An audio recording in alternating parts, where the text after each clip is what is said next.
Here is our quick roadmap for today. We'll start with an overview of tropical infections, then dive deep into amoebiasis, covering its pathogenesis, clinical features, and management. After that, we'll do the exact same for filariasis. Pathogenesis first, followed by diagnosis and treatment. All right, Section 1, Overview of Tropical Infections. So with international travel and global mobility hitting all-time highs, clinicians in non-endemic regions literally have to be ready for anything. You've got to be fully prepared to manage these complex infections. And the tricky part? They often present as acute emergencies. Why? Because socioeconomic barriers in their native regions frequently prevent patients from seeking early medical help. To put the sheer scale of this into perspective, stool sample prevalence for Entamoeba histolytica averages a whopping 10% in high endemic zones like Southeast Asia. Managing these cases effectively isn't a solo act. It absolutely requires a highly coordinated, multidisciplinary approach. Okay, let's move into Section 2, amoebiasis pathogenesis.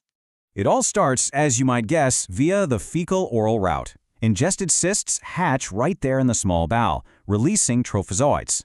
These guys then migrate down to the colon, multiply, and, this is the crucial bit, they actually invade the submucosa to produce those classic flask-shaped ulcers. From there, it's a straight shot. The trophozoites enter the portal circulation and lodge themselves in the interlobular veins of the liver.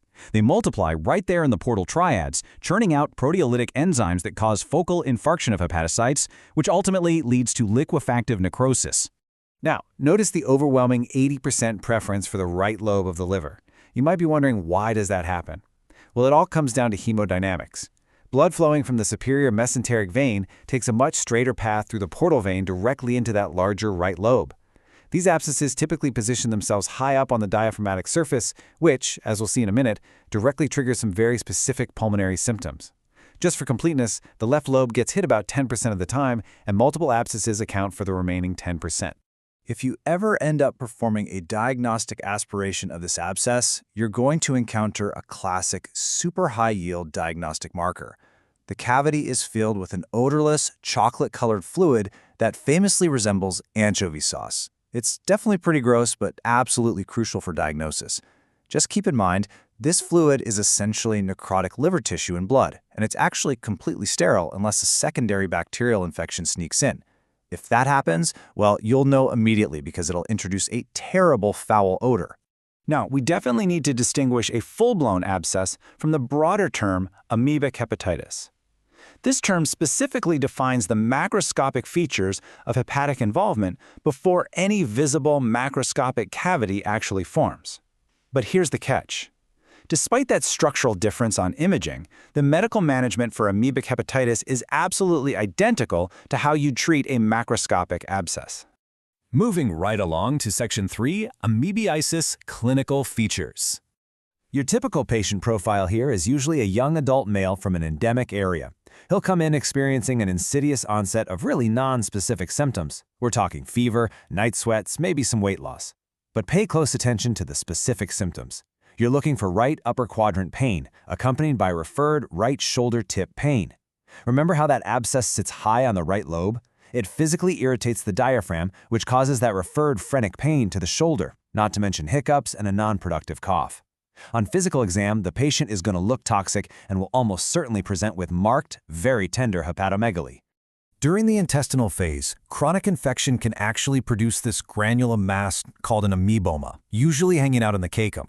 You've got to clearly differentiate this chronic amoeboma from a right-sided colonic carcinoma because they get misdiagnosed all the time. While both conditions remarkably share iron deficiency anemia, usually driven by chronic malnutrition or blood loss, there are huge differentiators. The presence of pyrexia or fever and a history from an endemic zone strongly point toward an amoeboma. Plus, altered bowel habits are a classic hallmark of colonic cancer, but highly uncharacteristic if it's just an amoeboma. We also have to remain on high alert for emergency presentations. An untreated amoebic abscess is essentially a ticking time bomb. It's highly prone to acute rupture. Depending on exactly where it's sitting, it can rupture directly into the peritoneal cavity, the pleural cavity, or, disastrously, right into the pericardial cavity. This is exactly why early recognition isn't just helpful, it's literally a matter of life and death. All right, Section 4, Amoebiasis Investigations and Management. For imaging, ultrasound is absolutely our go-to. It's the modality of choice, and it'll reveal these hypoechoic or anechoic hepatic lesions with ill-defined borders and internal echoes, which is basically just necrotic debris. In the blood work, you're going to see leukocytosis and characteristically elevated alkaline phosphatase. Now, serology is highly specific and sensitive for detecting acute infection, but there's a pretty big catch. It's incredibly useful in non-endemic regions, but kind of severely limited in endemic zones. Why? Because the high background seroprevalence of past infections just completely clouds the picture. So how do we fix it? Well, the management of amoebiasis is definitively medically driven. The absolute mainstay of elective therapy is metronidazole or Tinidile. But listen closely, this must be followed by a 10-day course of diloxanide furoate.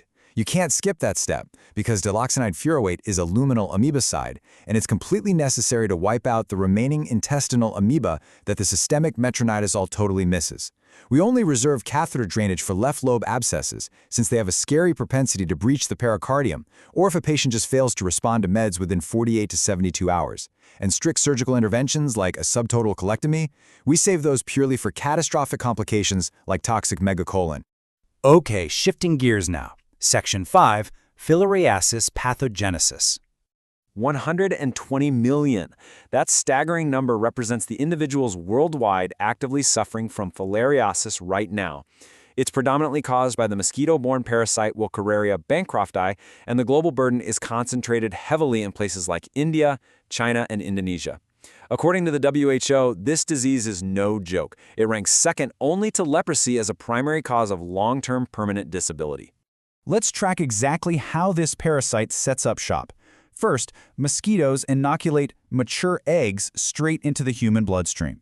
Over the course of roughly a year, these mature into adult worms.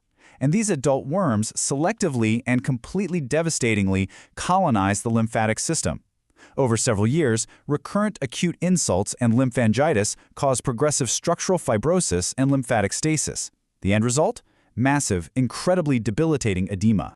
Now, while classical filariasis aggressively targets the lower limbs and the urogenital tract, often presenting with scrotal elephantiasis and hydroceles, we definitely have to remember this specific definition: tropical pulmonary eosinophilia.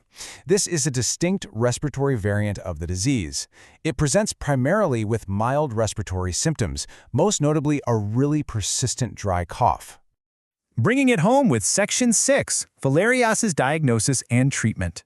In full-blown advanced cases, the physical presentation practically diagnoses itself.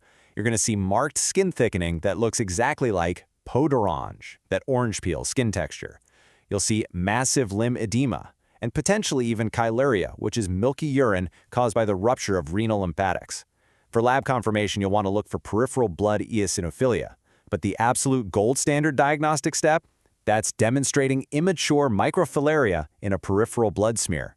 And crucially, this has to be a strictly nocturnal blood smear so you can precisely match the nocturnal periodicity of the parasites swimming around in the bloodstream. Finally, what do we do about it? Well, medical therapy with diethylcarbamazine is highly effective, but really only in the early stages, way before structural elephantiasis actually develops.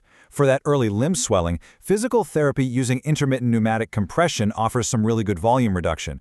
But honestly, once progressive fibrosis sets in, our options shrink drastically. Surgical excision of a hydrocele is highly effective for localized urogenital management for sure, but major surgical interventions like limb debulking for advanced elephantiasis, those are rarely performed today because they just offer incredibly poor long-term success rates. As we wrap up this explainer, I want to leave you with one final, absolutely critical thought. Given the rapid, continuous rise in global travel, is your local medical facility truly prepared to spot these highly destructive tropical diseases before it's too late? Recognizing the insidious signs of an amoebic abscess or the early stages of filariasis before structural damage becomes totally irreversible, well, that's the defining line in modern multidisciplinary care. Keep these pathways fresh in your mind and stay vigilant.